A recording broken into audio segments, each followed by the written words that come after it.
This is the Private Officer Beat Radio with Rick McCann at the microphone.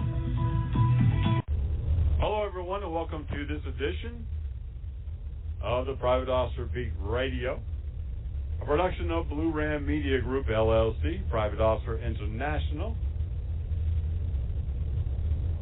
Today, we're talking about alliances and allegiance, part 2. And the components that are missing,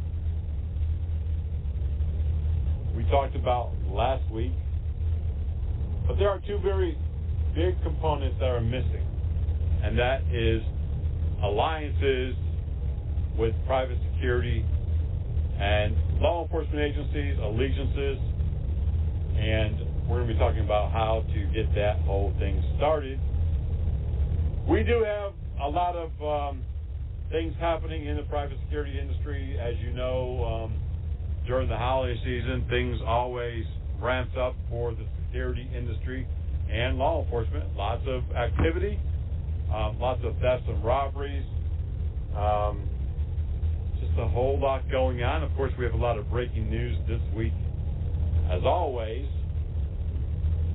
there has been more security officer fatalities, injuries, and we were taking a look at this over the weekend. Just during the month of October through November the 10th, there's been a lot of security officers arrested, a large number of them for homicides. We'll tell you about that. I want to remind you that Private Officer International made a decision a few weeks ago to reopen our chapters now that COVID is not gone but somewhat under control. If you're interested in being a chapter manager, opening a chapter in your area, it doesn't take much to do it. We give you all of the resources. We help set up that chapter. You have a monthly meeting.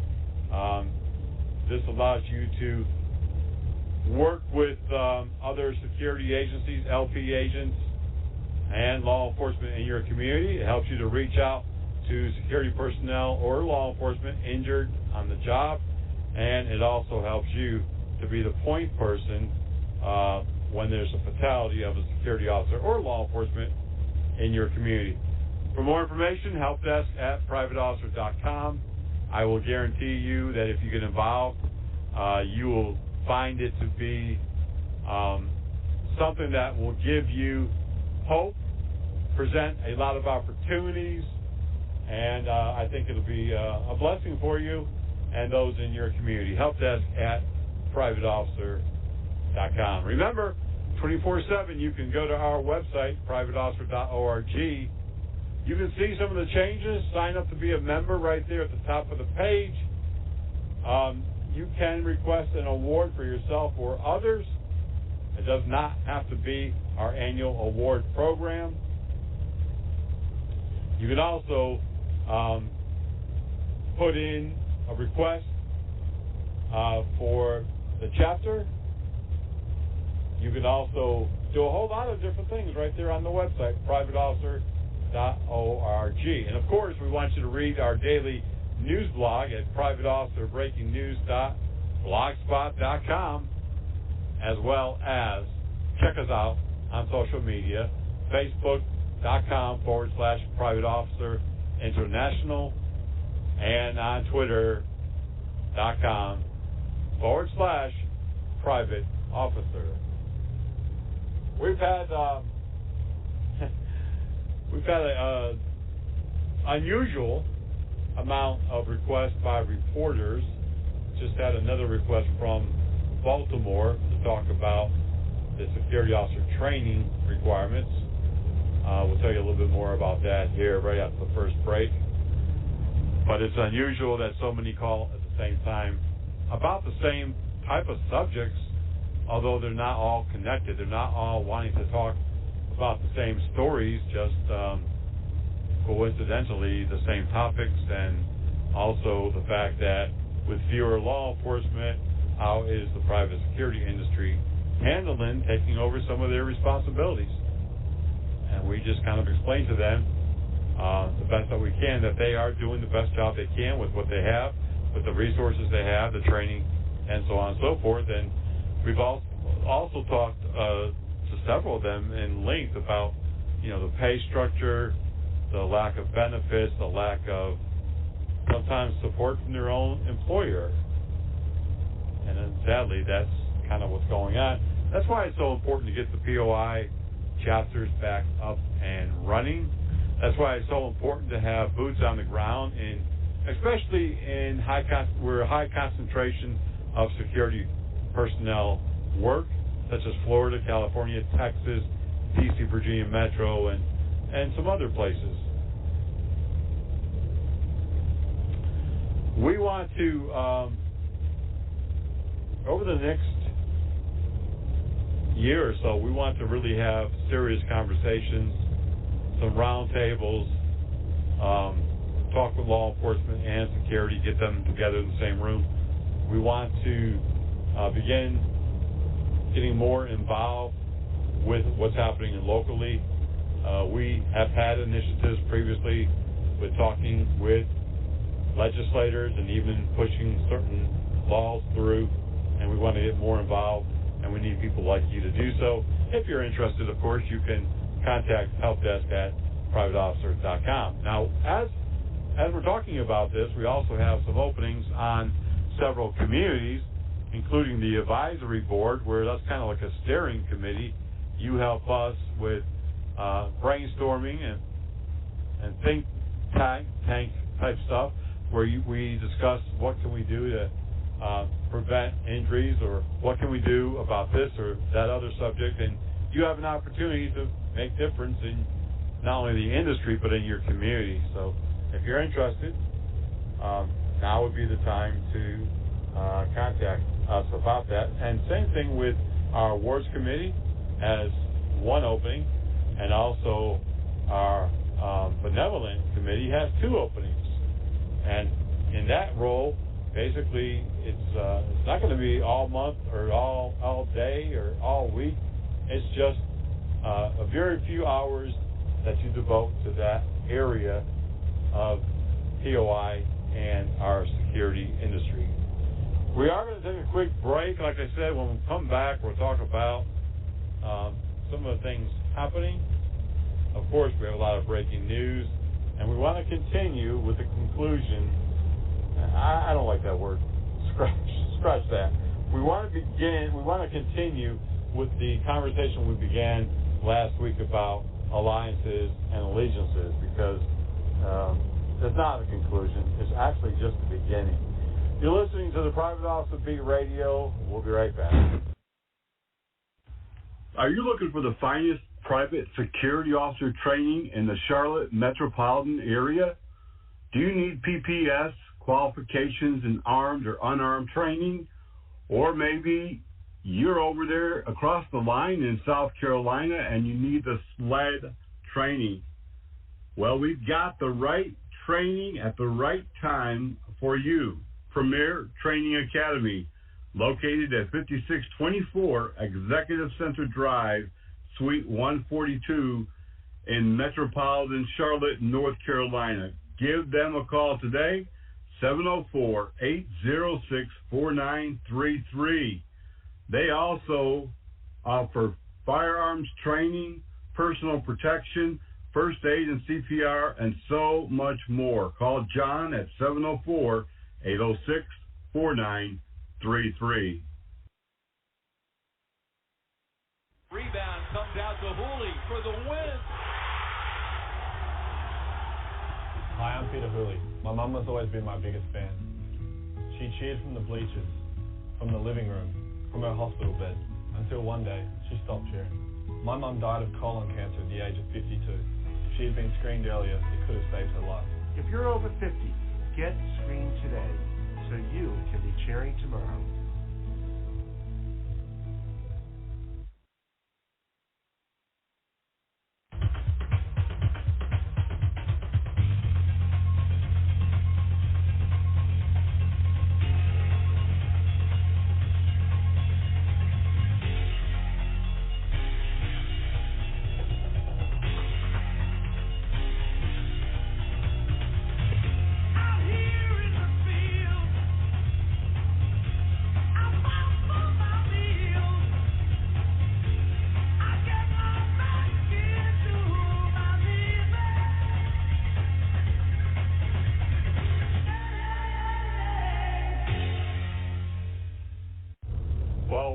working on the statistical estimation of the total homicides of security officers for the 2022 year. Our best calculations using information and data available to us is that we're probably going to be seeing around 115 homicides of private security and private police officers. We just added another one in the last 72 hours, and several others who are currently fighting for their life. This is substantially higher this year compared to the last 3 years, although last year we had 88 murdered. The total security officers dying on duty this year, we estimate to be around 200 to 205. That could be slightly higher or slightly lower, depending on a number of factors.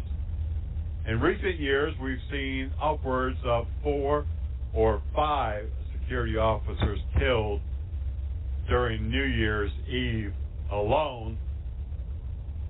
Very tragic, dangerous, violent time of year, as many security officers are working at nightclubs, bars, and other New Year's Eve celebration parties, which often turn violent, fueled by drugs and alcohol, firearms, and madness. I'm praying that this year we will not see any officer deaths during the celebration for New Year's, but I'm keeping my fingers crossed. This year has been, comparatively to the last 10 years, a violent one for private security. And as stated so many times on this program, in all of my interviews with the media this past year, and in our own writings and training, that this is a sign of things yet to come. And as dangerous and violent as it has been over the last 3 or 4 years, I really do believe that this is just the tip of the iceberg.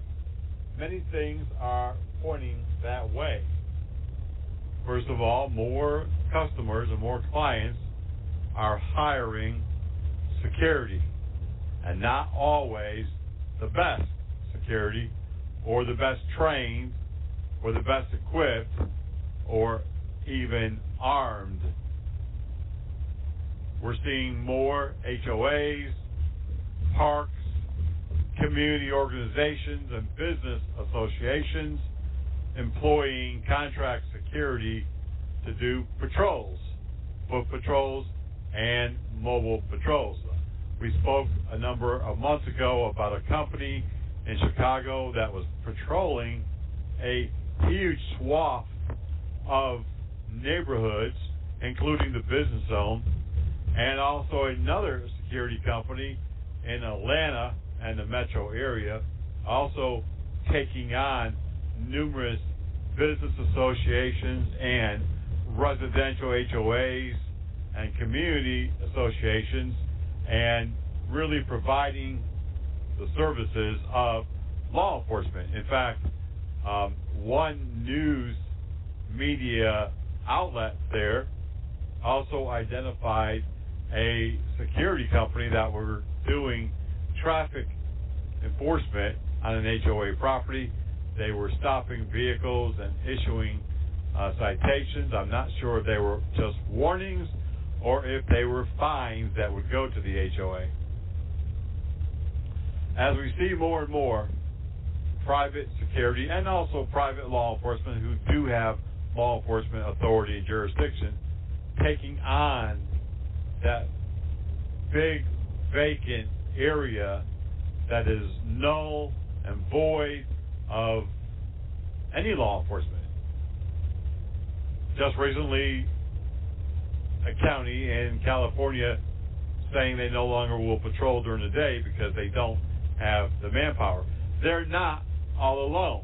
We have told you and mentioned this over the last 3 or 4 years, many police agencies, including more than 30 in the last 2 years, that have just deleted the types of calls that they would handle, including disorderly or disruptive juveniles, teenagers, drunks, walking down the street, people urinating or defecating, things that are crimes but not urgent crimes. And because of the understaffed agencies, they're only looking at handling those urgent or emergent calls. This, of course, has opened up many doors for the private security industry, and with that additional interaction with the public, there's going to be a lot more assaults, injuries, and unfortunately murders of security personnel. I am experiencing this very thing with my own security businesses, and I can tell you that this is writing on the wall as far as I'm concerned. We've been saying this for years. It started after 9/11. There was some uptick in security officer injuries, but now we are really seeing security officers in the thick of things. And, you know, I've mentioned several times in the last month or so, during the George Floyd riots, no, not protests, no, not demonstrations, riots. Yes, there were some peaceful demonstrations, some peaceful groups, but those, to be honest, were far between, few and far between. I mentioned that a number of security officers were murdered during those George Floyd riots, including a retired St. Louis police captain who was working security, guarding a retail store, murdered. A federal courthouse contract security officer also murdered, and several others during these protests. We are in the thick of things. We are on the front line.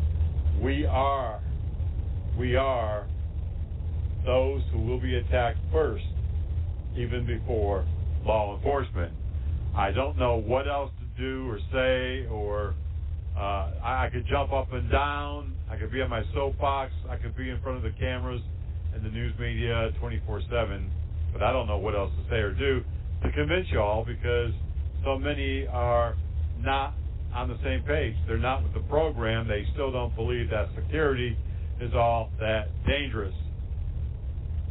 Well, it is.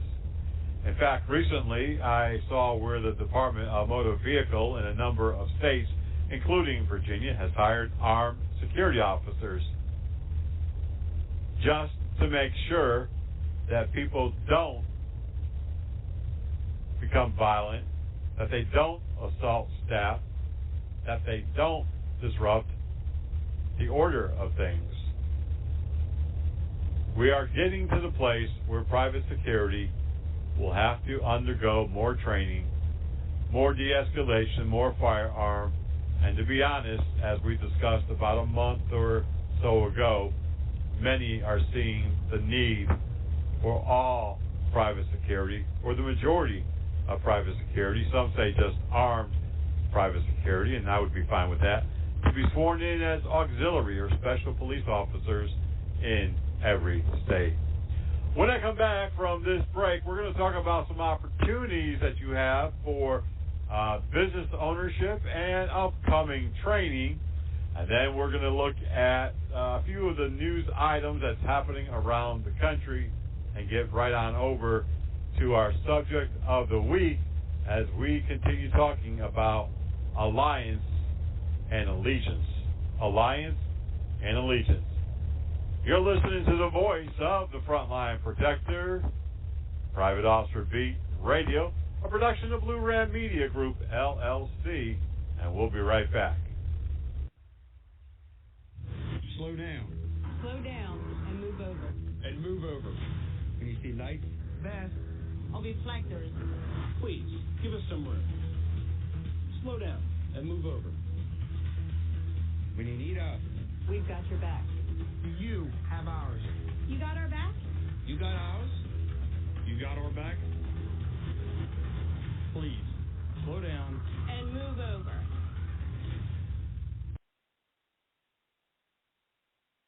I heard about a shooting involving a 3-year-old girl over the summer. My daughter Riley is that age.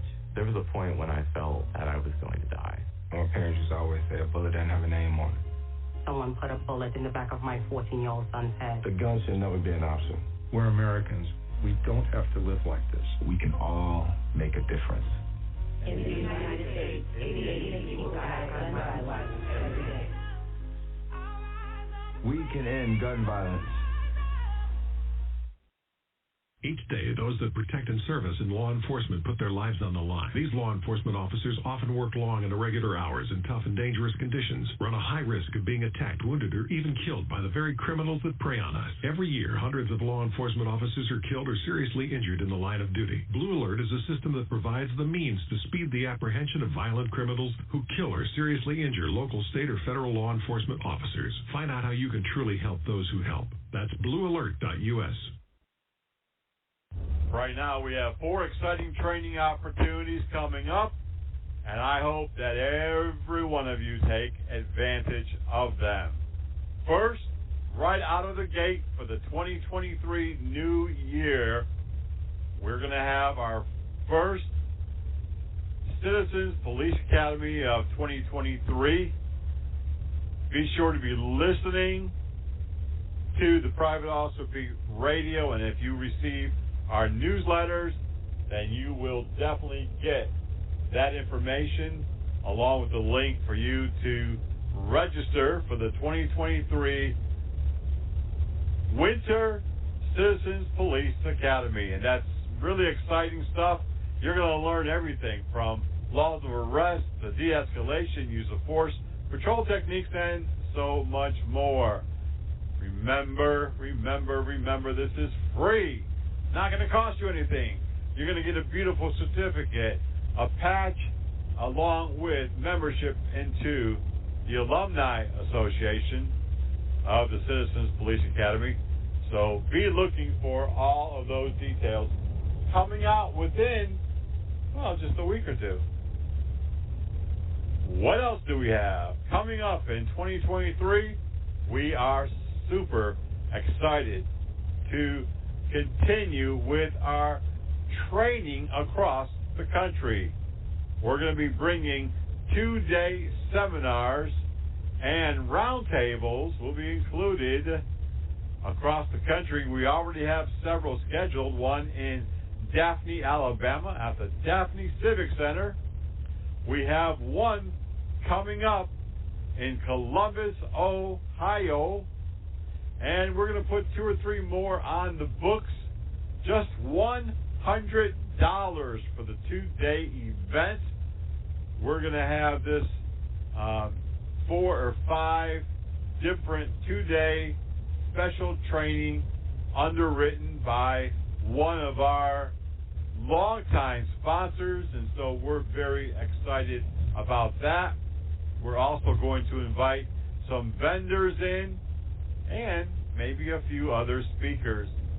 Not everybody just wants to hear me. I get it. So we're going to have some other speakers come in as well. We're also going to be offering a live interactive training online somewhere around late January, mid-February. You'll be able to log in to a special interactive website and participate in this training just like it was the real deal. It's artificial intelligence being used in this training, and it's pretty cool, pretty nifty, actually. And then we will have a mid-year year training conference. Right now we're looking at scheduling that someplace in the middle of the country within driving distance of, if you live on the East Coast or the middle of the country or the West Coast, it'll be within a day's drive. And we'll be telling you more about that coming up in the new year. Of course, we're very, very excited about the new streaming platform. Well, when is it going to be ready? We've been talking about it for months, years even. We don't believe you. No, it's really happening.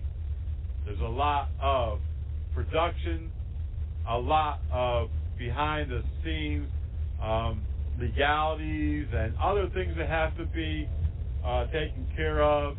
And we're at that point where we've got the platform. We're working on some of the shows, adding a brand new show called Some Gave All, where we will feature those security officers and private police officers that have given their life in the line of duty.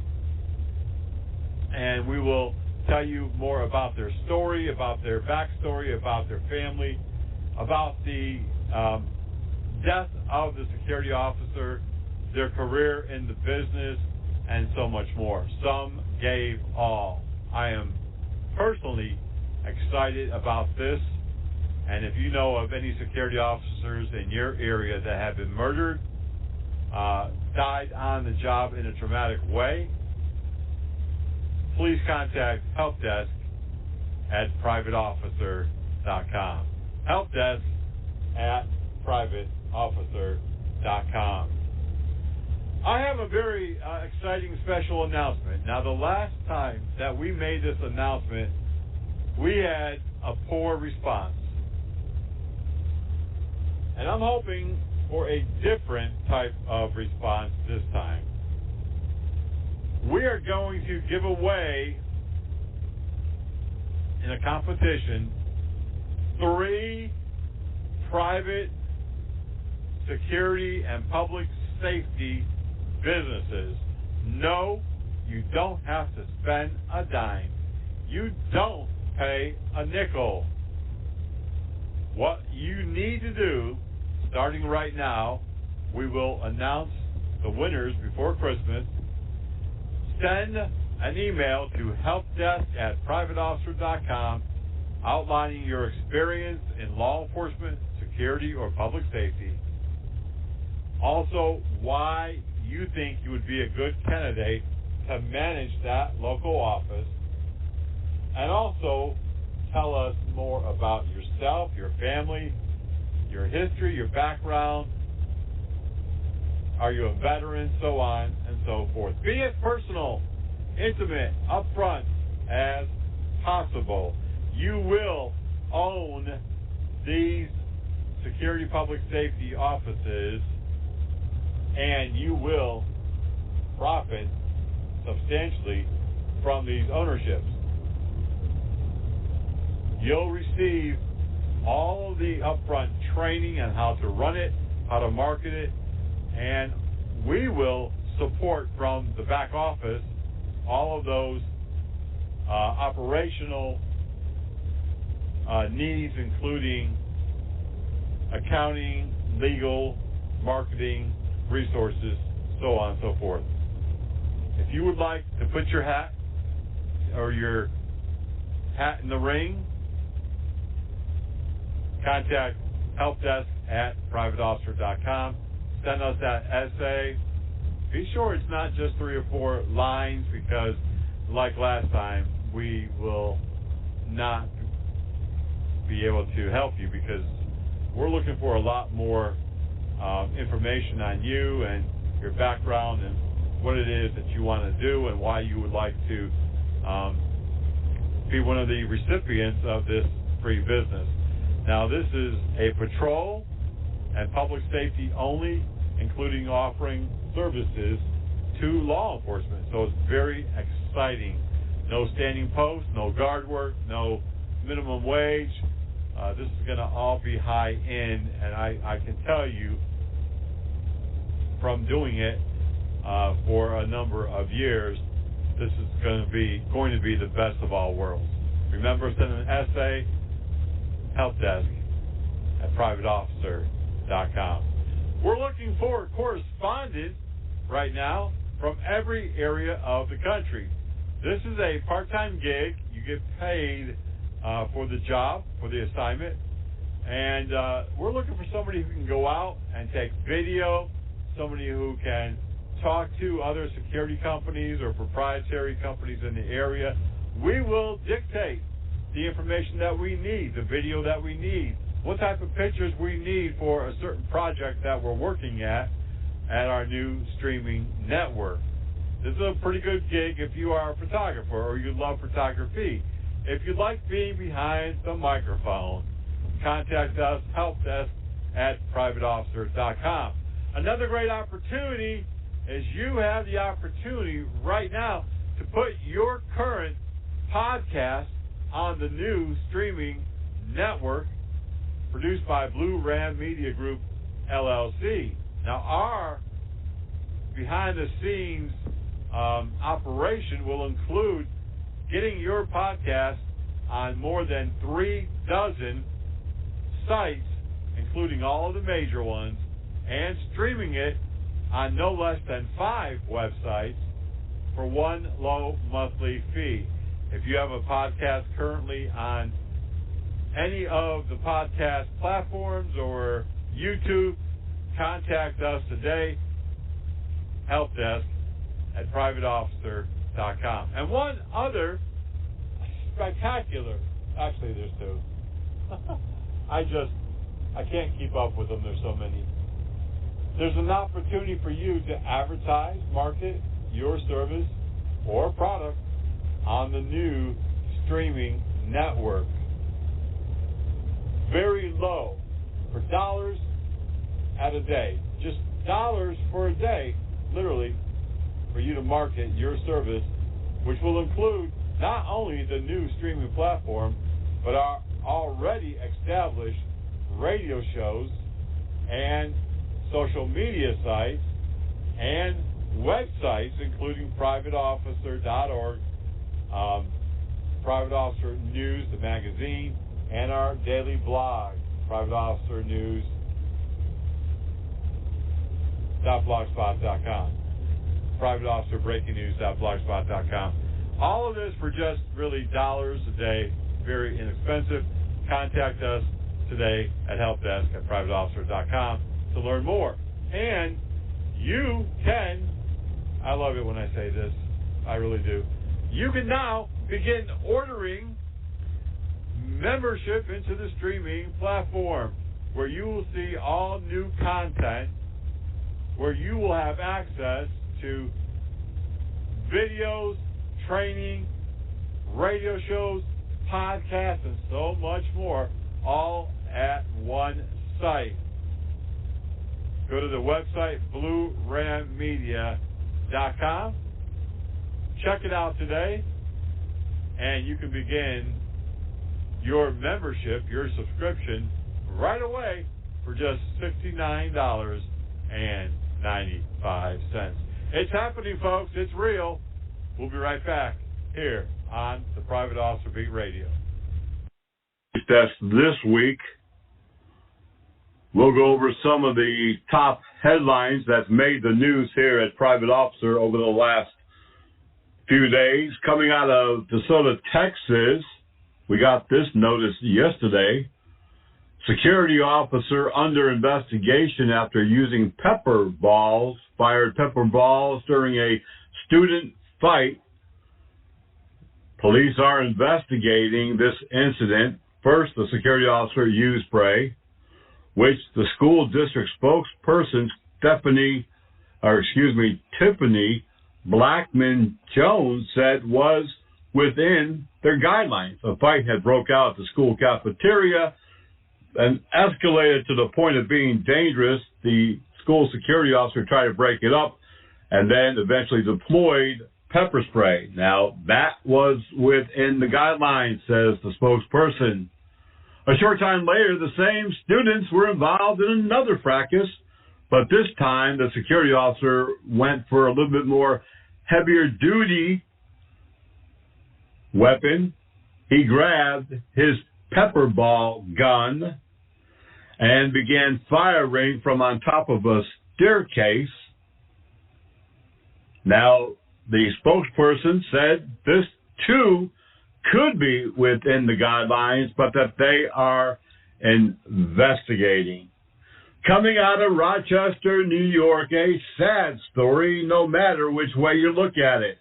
Authorities say an off-duty Greece, New York police officer shot and wounded a person, shot another person to death, and then killed herself. 29-year-old police officer Tiffany Gayton of the Rochester suburb Greece Police Department shot 27-year-old Angeli Salas, and the second woman, they say Gaston turned the gun on herself, then she was pronounced dead at the scene. Police do believe that this was a domestic type situation. Coming out of Idaho, 4 people dead in an edge weapon attack at an off-campus housing building complex. Investigators are still conducting their investigation. The suspect not taken into custody. Also in Charlottesville, Virginia, an attack by a student there killed 4 people, injured several others. That suspect is in custody.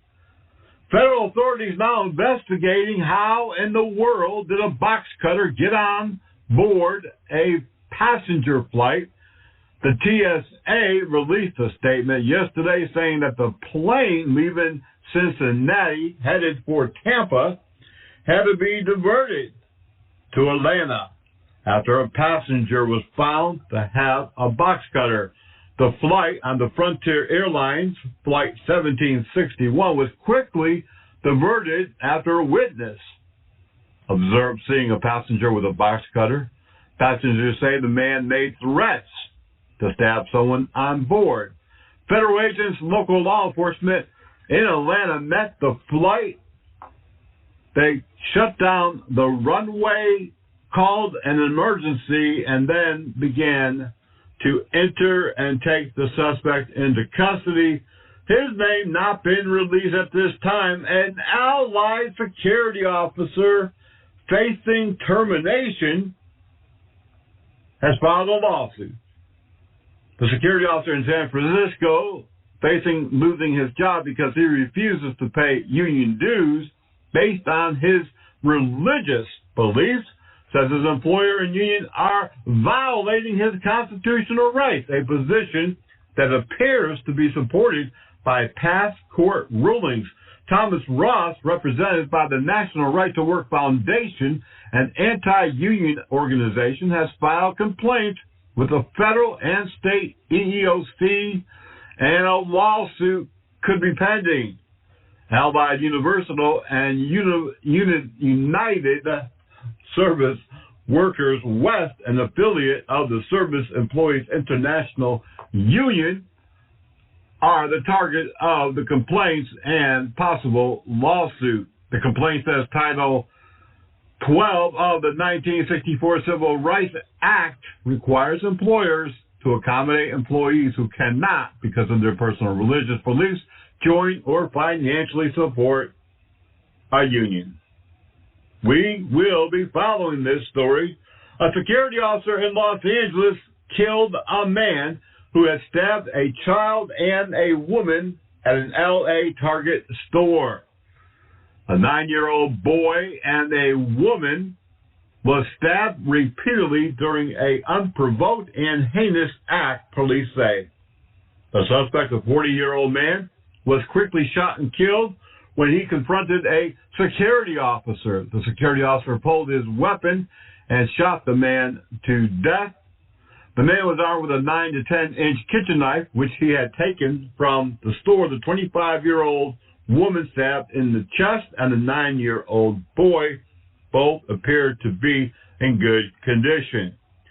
Police are investigating after a security officer fired his gun inside a school in Virginia. Authorities in Northern Virginia say that they responded after a report of gunfire, thinking that it was an active shooter. Police there say no one was injured. In Miami, Florida, another security officer fired his weapon. This happened at the historic Overtown Metro Rail. According to police, some type of disturbance occurred. The security officer pulled his firearm and fired, shooting one suspect. A New York security officer has been arrested.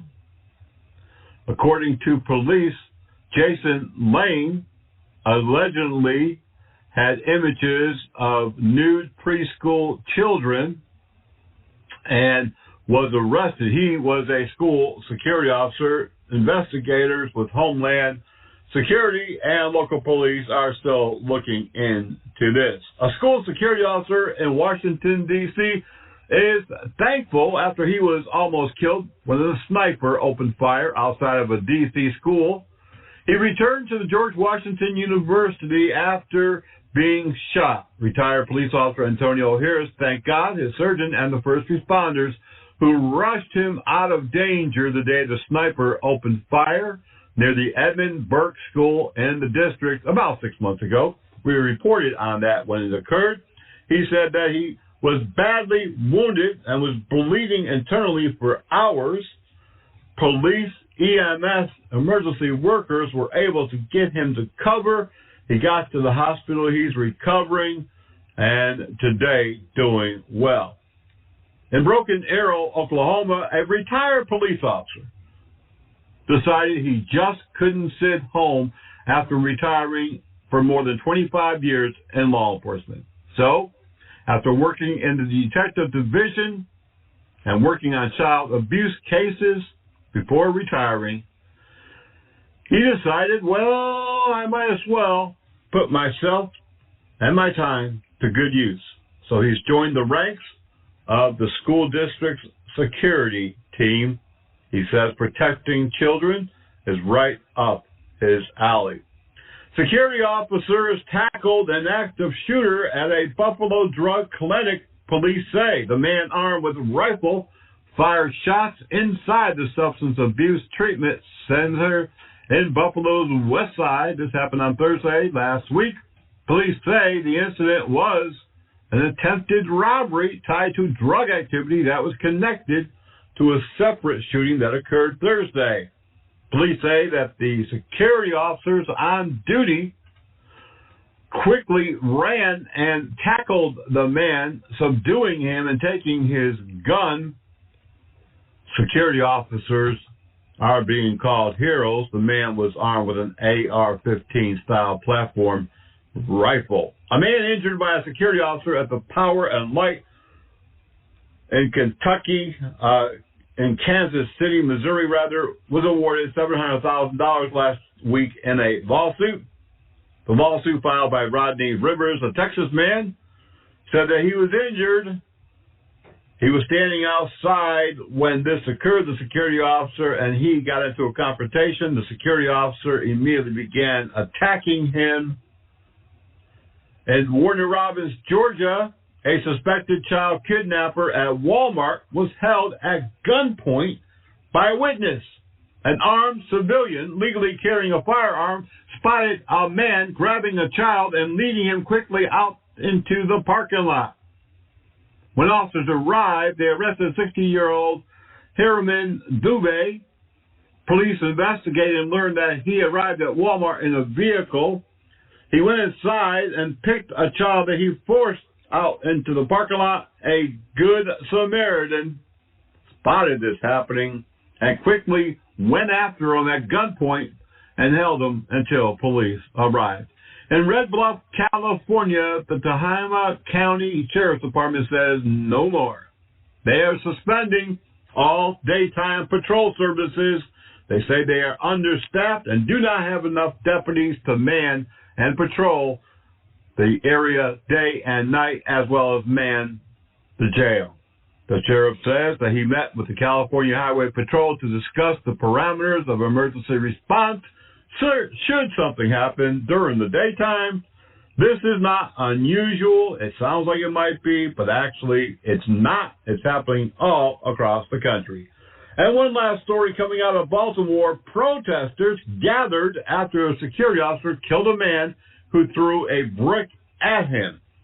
More than 100 protesters gathered to protest the death of a man by a security officer. Protesters say that the man, 35-year-old Kevin Torres, did throw a brick toward the security officer, but that he was not aiming at the man. He was upset over a confrontation outside the Christie Bar in the 4000 block of East Lombard Street. The man who was shot and killed was the president of the Villanova soccer team and was celebrating a team win at the bar when the confrontation occurred. Joining in the protest was Latinos Lives Matter group. Police monitored that protest but said that no arrest was made. When you see news happening, be sure to send it to helpdesk@privateofficer.com and read our daily news blog at privateofficerbreakingnews.blogspot.com. Join the conversation on twitter.com/privateofficer and on Facebook/Private Officer International. We're going to take another quick break. Got a lot more coming in today's radio program. Remember, this is a production of Blue Ram Media Group, LLC, and Private Officer International, the voice of the Frontline Protector. And we'll be right back.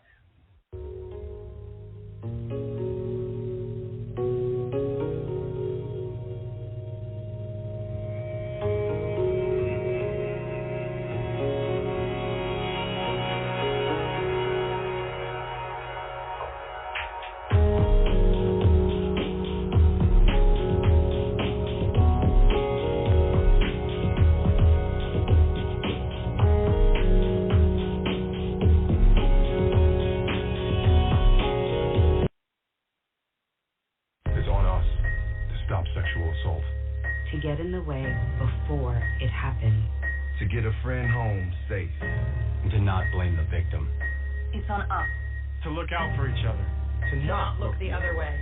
It's on us to stand up. To step in. To take responsibility. It's on us, all of us, to stop sexual assault. Learn how and take the pledge at itsonus.org.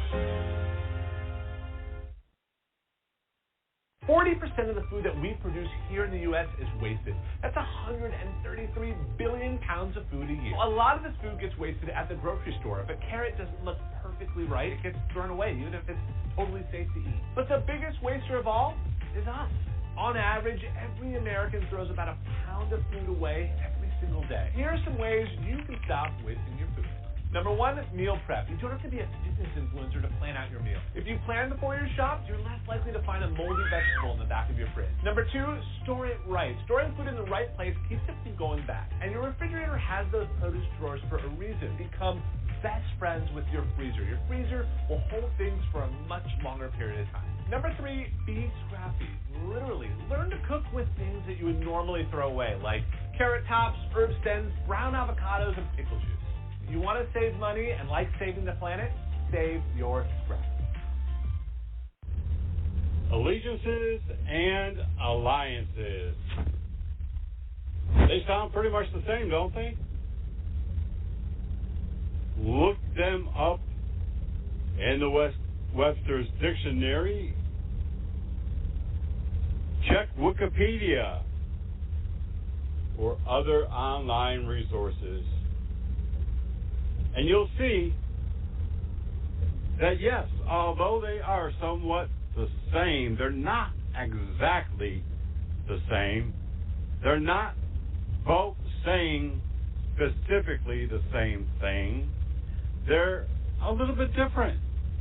You see, you can have an alliance with someone, whether that be a business or an individual. We have an alliance. We have an agreement. We have an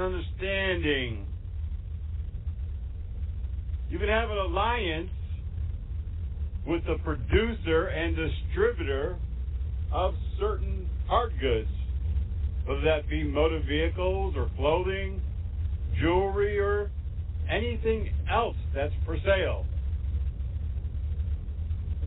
But it doesn't mean those parties have an allegiance to each other. Alliance is a little bit more loosely defined, whereas allegiance, it means we are solid. I've got your back and you've got mine. We're a brotherhood. We're a family. We are one. If they mess with one of us, they mess with both of us. We have an allegiance. We may also have an alliance, but our relationship goes much deeper than that, much deeper than that. We are connected at the hip. My friend used to say he's my brother from a different mother. We are all one. It doesn't matter how many individuals or companies.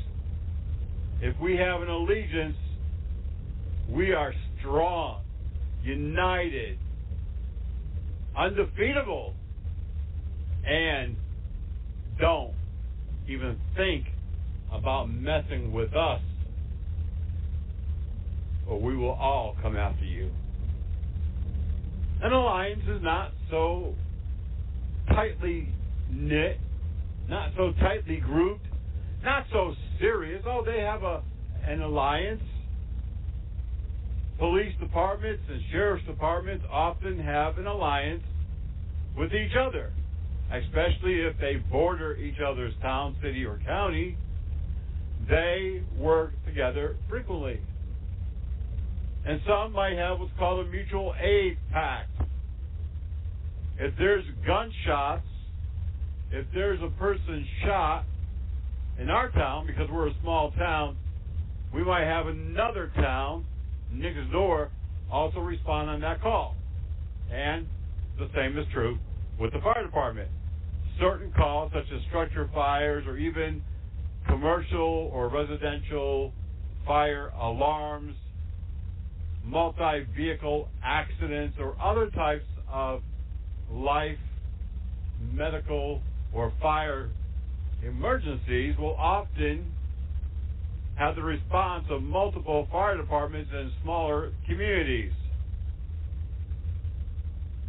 It's called an automatic mutual aid. They don't have to think about it. They don't have to wait to get there to call additional resources. They don't have to waste time getting the necessary manpower and equipment to a scene. It's already on the way, and across the country, almost 75% of all fire departments are volunteer fire departments still. So it works that way in both the paid as well as in the volunteer departments across our nation. Automatic mutual aid response. They have an alliance. But much more than that, I would say that they have an allegiance. And I have known of some police agencies who operate on the same model, the same allegiance. No matter what, we will be there. If this, that, or X, Y, Z happens, you can count on us. We're coming. Now, recently in Texas, there was a shooting of a deputy sheriff, and I saw an interview last week about that. The deputy sheriff survived, but what he was saying from his hospital bed was it was such a relief to know that even though I couldn't make it to my radio right away, the minute I hit that emergency button, I knew that not just my agency was responding, but multiple police and sheriff's departments were on their way to help me. And to be clear, they don't have to. There's no law that I'm familiar with that says, oh yeah, if XYZ town has a crisis, they have an emergency, guess what? You got to go help them out. You got to cover it. No, they do it out of love. They do it out of allegiance, alliances. They understand that they are stronger together than they would ever be separated. In the private security industry, we don't operate like that. We don't think like that. We don't band together. Sadly, for more than 18 years now, as we continue to mark those sad events of officers, security personnel, private police being killed, sadly, we've gone to a number of funerals where not even the employer has shown up. Not one employee of the company has shown up. I have talked with the family after the services and said, did so-and-so company ever call, or did they? Sometimes they had. Sometimes a representative had come to their door, but not very often. It's very seldom that security agencies have an alliance or an allegiance. There's something about private security which is antiquated.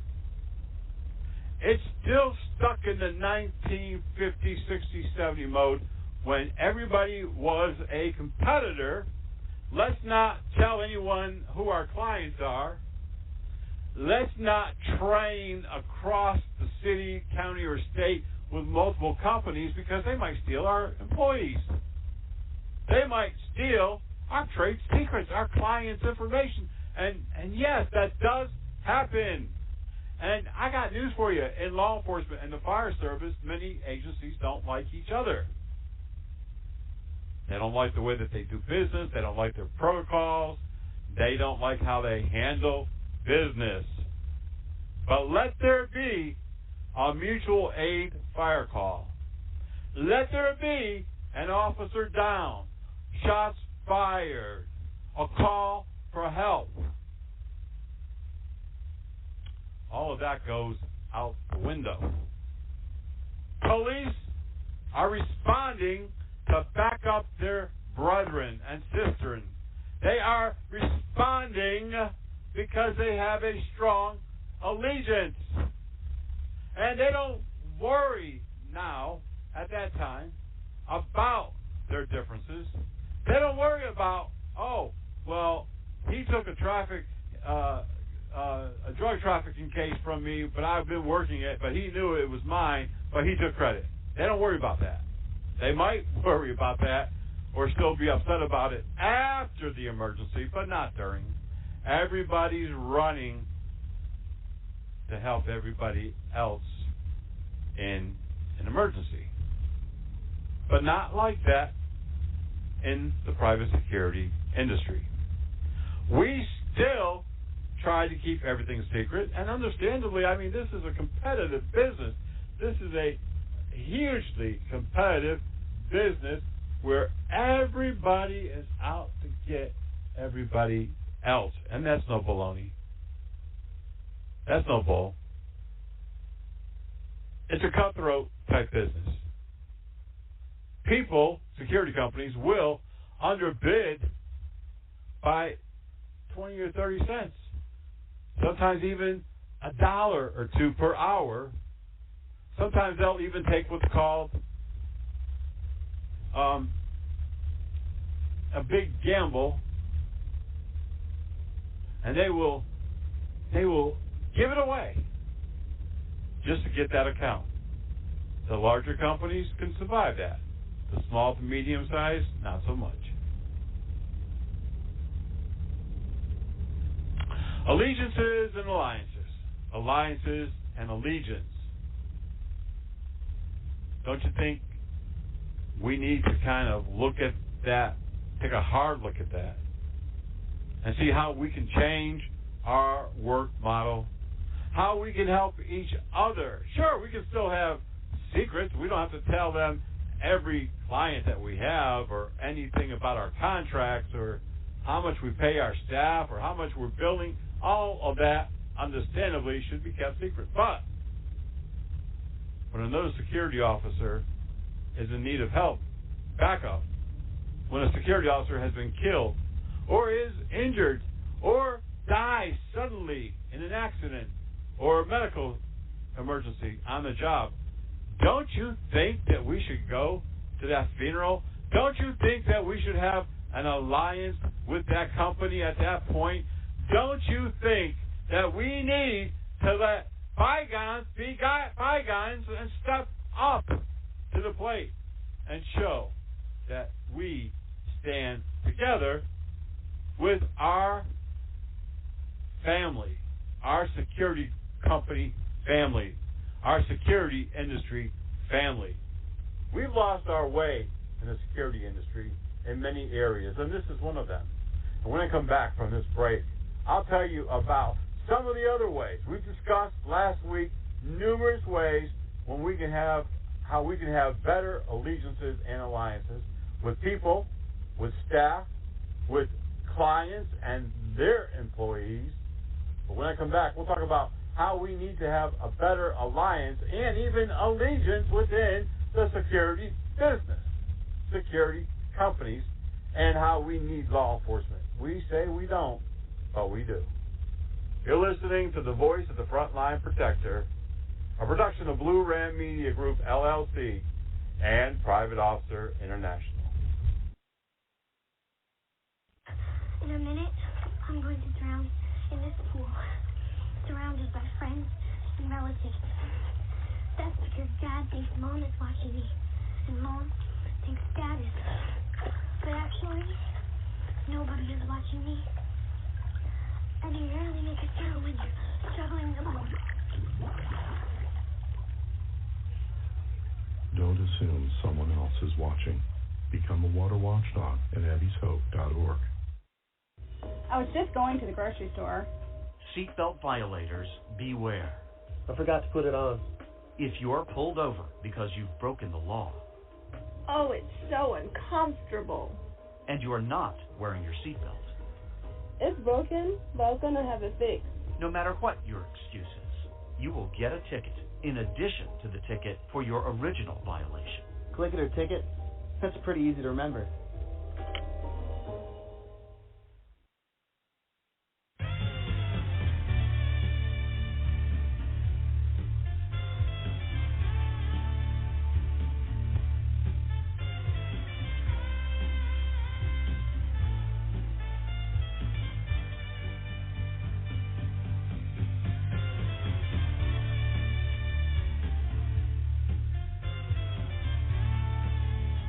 Welcome back to this edition of the Private Officer Beat radio show.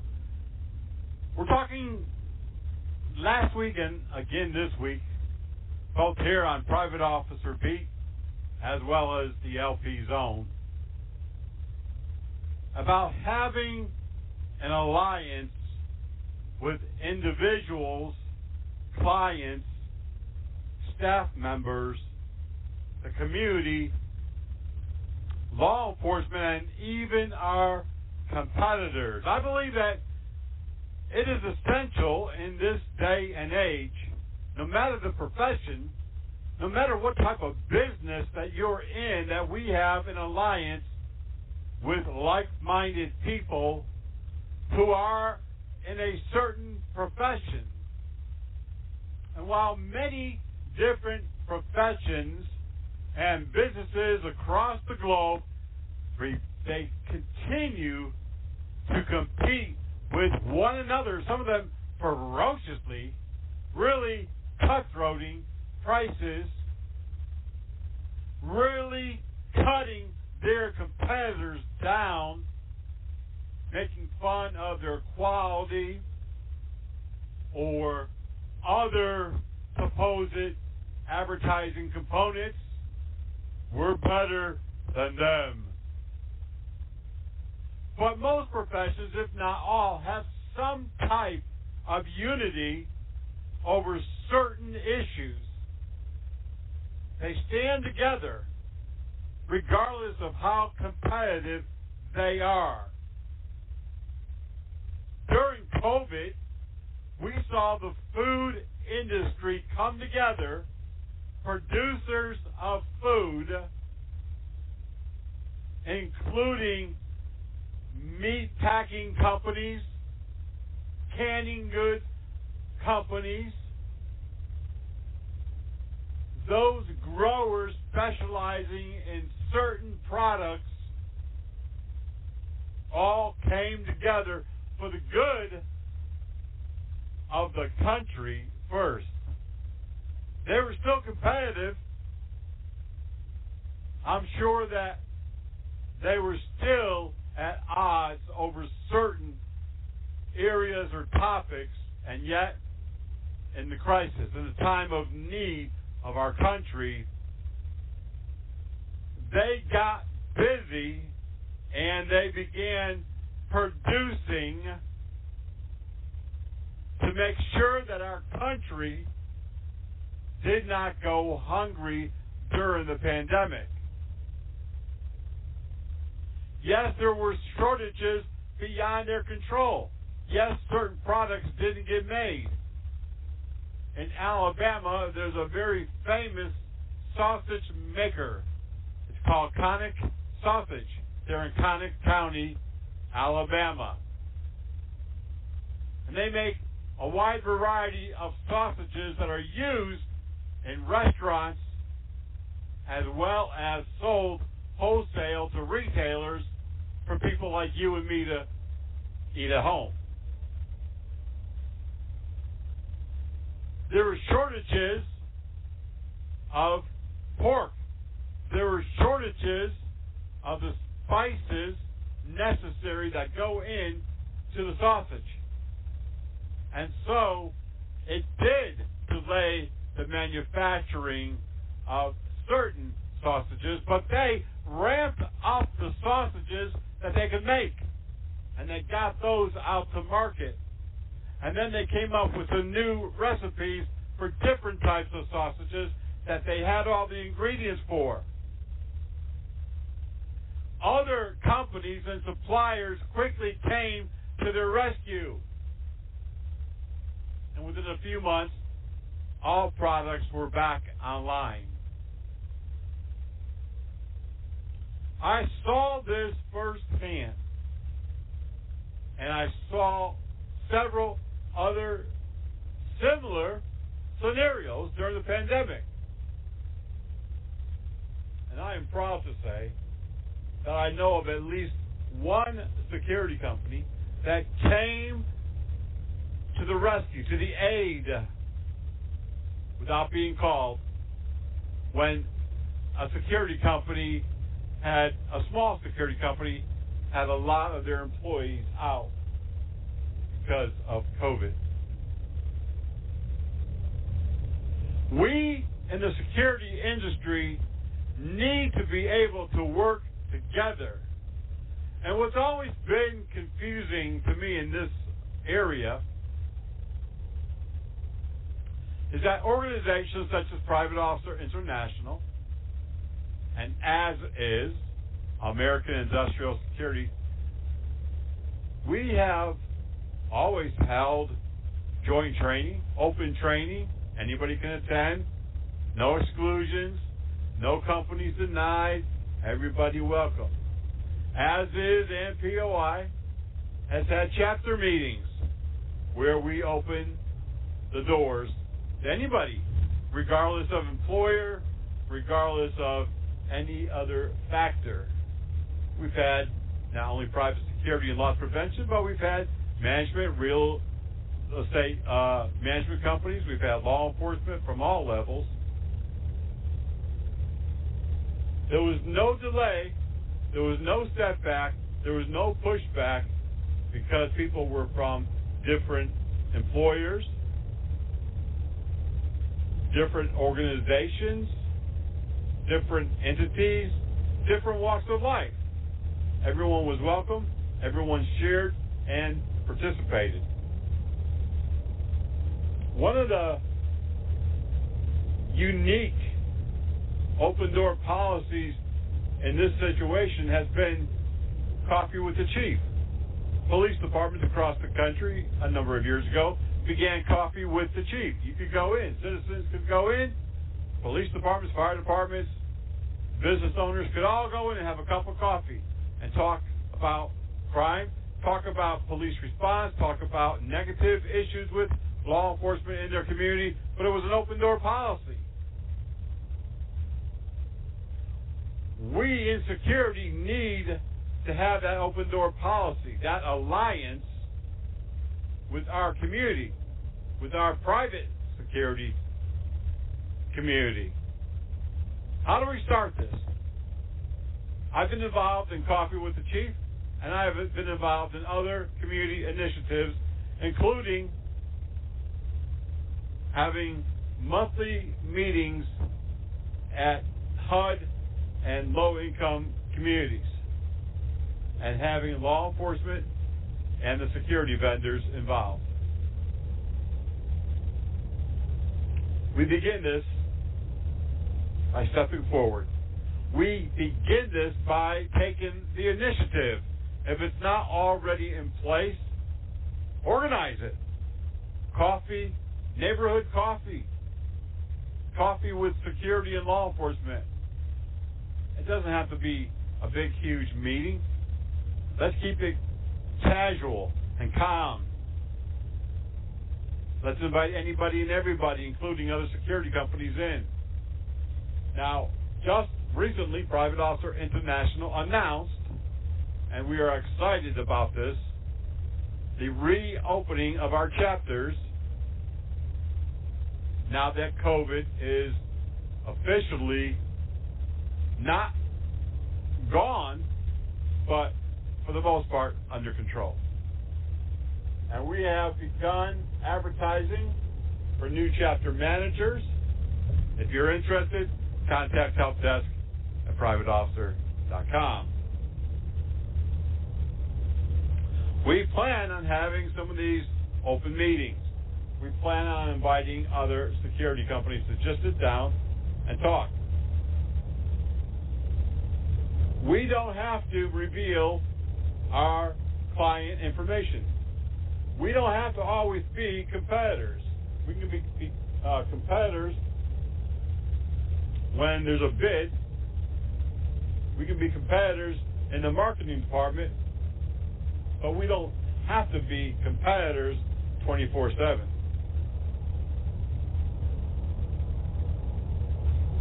We need to find a way to bridge that gap. We need to find a way to put a hand forward and say, let's work together on certain issues, including keeping our security officers safe. What do?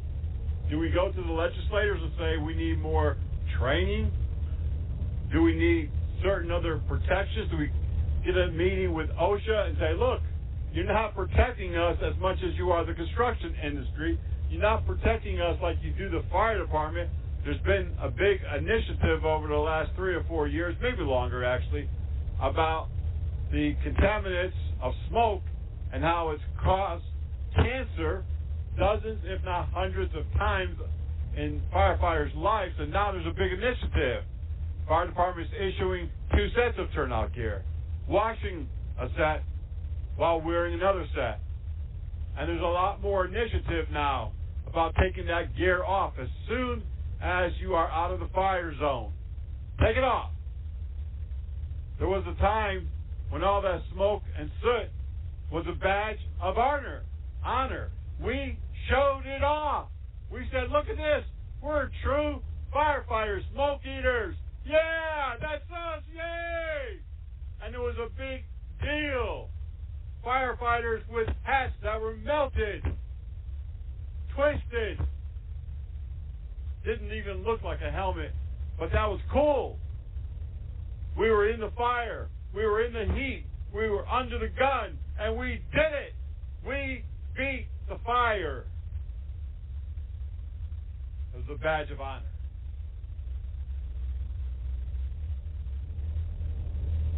We need to talk with OSHA and say, look, you're not protecting us. We need more protection. Did you know that during COVID, there was nothing in place under OSHA guidelines for private security that was any different than any other employee? There was very little enforcement of PPE for private security. There were many.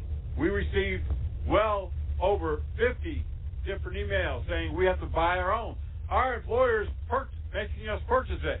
Our employer gave us one mask, no gloves, and said if you want anything else, go buy it.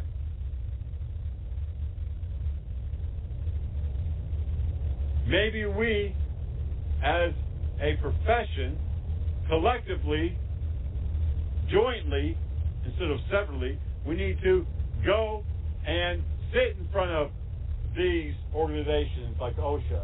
We need to sit in front of our legislators and say, look what we're doing. Look at how many of our people are being injured, are being killed, and there's no extra protection. There's no extra requirements. There's no extra anything for private security or even for private police.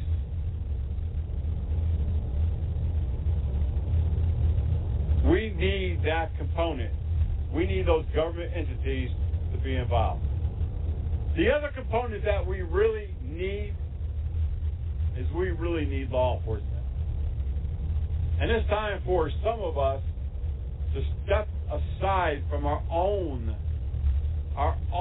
way of thinking, our own uppity, if you will, our own prejudice against law enforcement of all people. And we need to work jointly, not separately. We need to collectively work with the various law enforcement associations out there. We need to collectively, every time a security officer is injured, make sure that we not only follow up with the DA's office and law enforcement, but that we're sending representatives to the courtroom when there's a trial. I told you earlier about the disappointing funerals that I've gone to with no shows of private security or even the employer. The same is true when there's a murder trial. A security officer has been murdered. Only the family shows up. No representatives of the security company. No fellow security officers. No sign of unity. No push for the DA to make sure that the maximum sentence is given. We don't give a damn. We don't care about these people. We say we do, but we don't care about them. Let's get real. If this was a police officer trial, a suspect in a murder of a cop, that courtroom would be full of uniforms. They couldn't pack them all in there. Security people want to call themselves professional. They want to get the same authority, the same respect. They want everything given to them without doing a damn thing, without lifting a finger, without taking a step forward. That's the society that we live in. People wanting everything for free, for granted. It's always ours. Just do it. Just give it to us. We don't do crap, but do it for us. That's not how this world works. It's not life. It's not reality. When a security officer is killed and that killer goes to trial, and let me step backwards a minute. The other frustrating part is we spend a lot of money. We spend a lot of time working with Crime Stoppers, police departments across the country. And yet, even the employer of the deceased security officer seldom comes forward with any type of reward for information, seldom works with Crime Stoppers, seldom calls the police detectives handling the case and say, hey, where you at with this? Got a suspect yet? They're too busy getting on with life, too busy going out selling more contracts that they cannot staff with properly trained people. Just another body, just another person. Oh, well, I'm sorry he got killed. I'm sorry she's dead. I'm sorry she laid in the parking lot for 8 hours before some employee came in the next morning and found her. But we got business to take care of. We got to hire somebody else to take her place.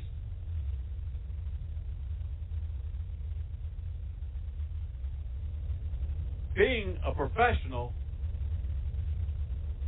starts by doing the smallest of things, showing that you care about your people, your staff, showing that you care about life, showing that you care what happens to your security personnel, private police officers, your employees. I don't think most do. It might be slightly different in smaller companies, but in general, nationwide and probably around the world, private security is too busy being busy, making money. We need law enforcement. We need to have meetings with them. We need to support them. Some of the initiatives that we've done through the years, we've gone to those coffees with the cops. We've invited them out to our chapter meetings, to our memorial service, and even award presentations that we've done in various regions. We have also presented them with awards.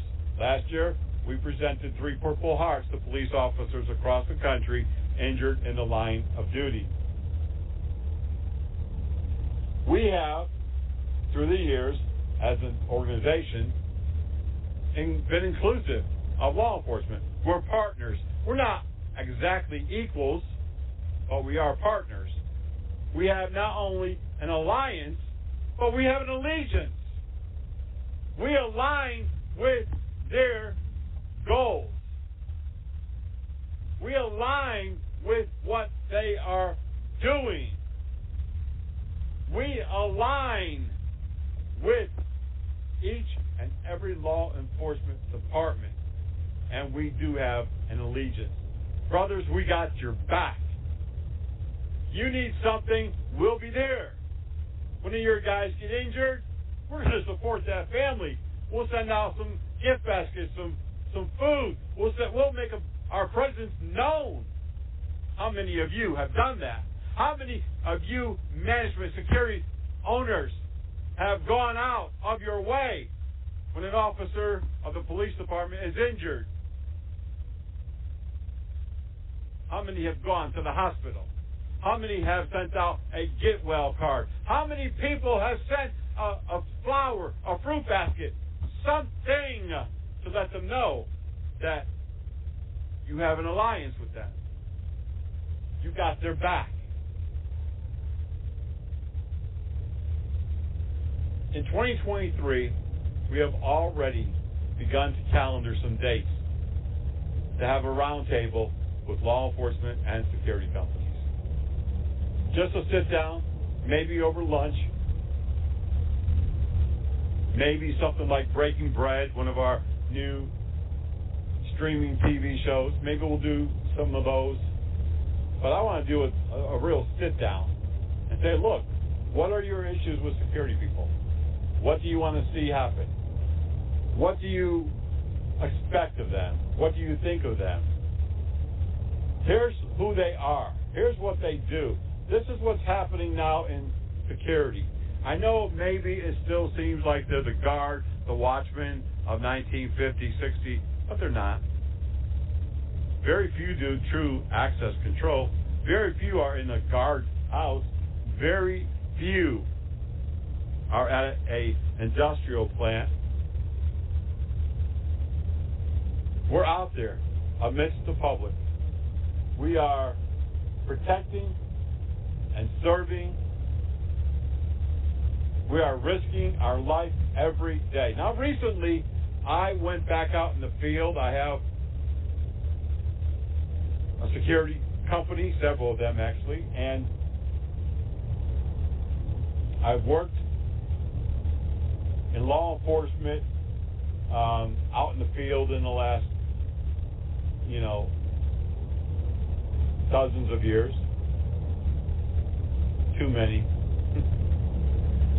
But I've recently began working more out in the field for security.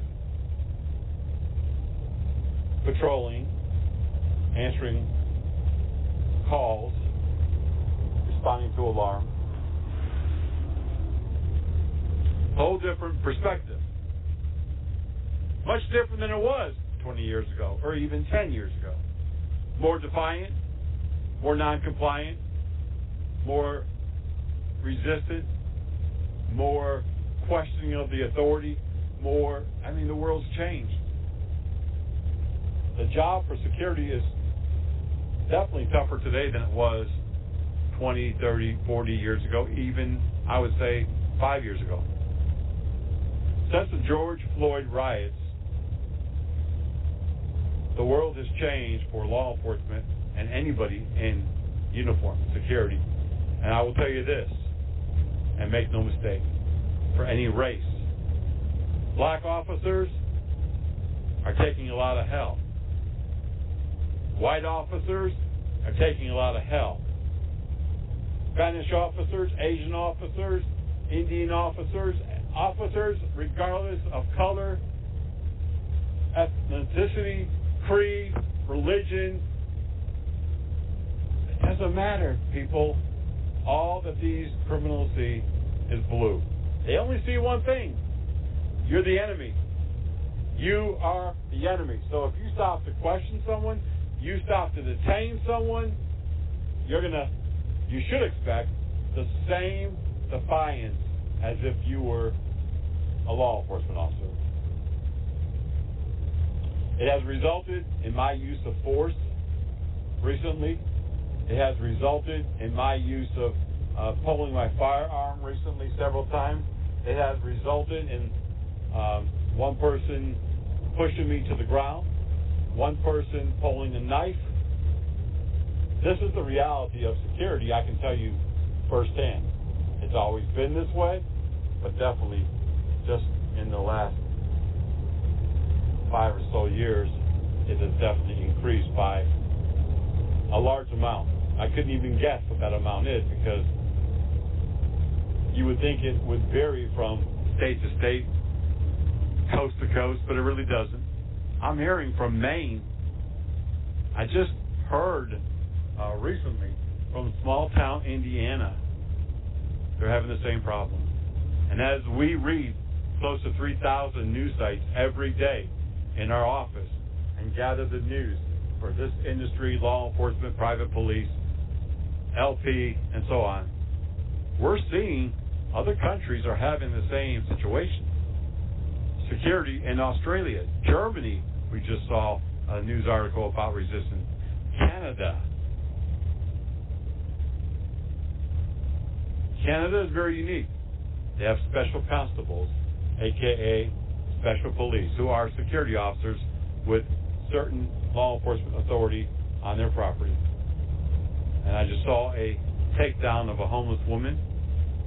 Many questioned it, were upset, said that malls should allow the homeless to stay there, to live there, to come and go. They should not be trespassed. They should not be determined to be creating any type of crime or violating the law. It's almost like they were saying that they had a right to be there. They don't. We're seeing law enforcement understaffed and private security trying to do their job. And I will tell you that in many cases they are doing a good job with less resources, less support, less training, less money, although now is not really as bad as it has been. Hourly pay for private security has no doubt gone up in the last 3 years, in some places substantially. There's places in California and in Washington, D.C. metro area that's paying $25 to $30 an hour. Unheard of for private security. A friend of mine, two friends of mine, one in California, owns security companies. There are some security officers making upwards of $100,000. A friend of mine in Northern Virginia, several of his security officers last year made up about $123,000. Have you ever heard of security officers making $123,000? Security officers and many employees today, they have the upper hand on their employers. They don't have a business if they don't have employees. So employees can almost demand whatever they want in salary and almost be guaranteed to get it. Components of alliance and allegiance. We have to have all of these components. You want people to be aligned with you. You want security companies to be aligned with you. You want law enforcement to be aligned with you. We have an allegiance. But it sure would be nice. It sure would be nice if security companies and law enforcement could work together and have an allegiance with each other. Not just an alliance, although an alliance is good. It's definitely the starting point, and it's oftentimes all that you need. We're aligned. We're in agreement. We agree that this is the task at hand, this is the job at hand, this is what needs to be done to reduce the violent crimes, to reduce the rise in gun violence, in drugs, in robberies, takeover thefts. We are aligned. We are in agreement.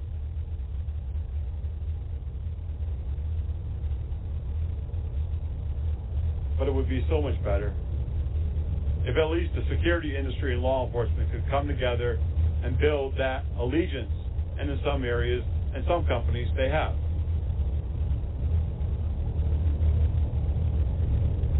But for the most part, we're not there yet. And sometimes it looks like we're far apart and we don't understand. We don't want to understand. We don't want to make the effort. We don't want to move forward. We don't want to change. We don't want what's best for everybody. We're only thinking about ourselves. We only care about ourselves. This is well beyond competitiveness.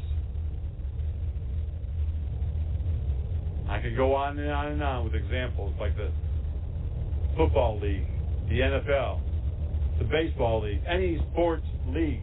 Yeah, they're competitive against each other. But when a certain situation happens, when there's topics of concern, they all align with each other. They stand with an allegiance to each other, and they are all collectively in one mind and one accord. Isn't it time that we figure this out for the safety of all? Isn't this time that we reach across and shake hands and move forward collectively with an alliance? One of the ways you can do that, of course, is to become a member of Private Officer International and open up a chapter. We will give you all of the guidelines. We will give you all of the tools that you need. We will give you everything to bring your community together, to bring security companies in your area in alignment. For more information, contact helpdesk@privateofficer.com, helpdesk@privateofficer.com. That's going to do it for this edition of the Private Officer Beat Radio. We're glad that you have been here, whether you listen to us live today or you're streaming on one of the 27 or so platforms. We're also streaming on iHeartRadio and also on our own website at privateofficer.org. Now, next week, we're going to talk about what to expect in 2023 and how you can really get involved. And I'm praying that 2023 will be different for us, for our profession, for our country. But we really need to unite. We need to unite in our profession. Y'all stay safe. Be blessed. We'll see you back here on the radio.